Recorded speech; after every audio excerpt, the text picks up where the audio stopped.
क्या धीरे धीरे बीजेपी दूसरी पार्टीज का अस्तित्व खत्म करती जा रही है? देखिए, अगर आप ध्यान दें तो पिछले कुछ सालों में बीजेपी जिस जिस स्टेट में विधानसभा की इलेक्शन जीतती आई है, उन राज्यों की स्टेट पार्टीज को बीजेपी ने सिर्फ सत्ता से हटाया ही नहीं है, बल्कि उनको पूरी तरह से ख़त्म कर दिया है।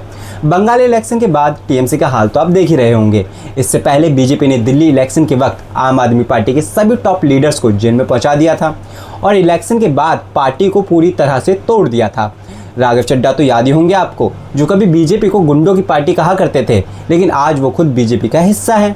इससे भी पहले महाराष्ट्र के इलेक्शन के वक्त और बाद की शिवसेना और एनसीपी की स्थिति भी देख लीजिएगा। इतना ही नहीं, हरियाणा में भी चौटाला यानी इनेलो का अस्तित्व भी धीरे धीरे खत्म होता दिखाई दे रहा है। अब बात रही बिहार और यूपी की, तो बिहार में आरजेडी की हालत बिहार इलेक्शन के वक्त देख ही ली थी। एक वक्त पर जो पार्टी पूरे राज्य में राज करती थी, उसको केवल 25 सीटें मिली थीं।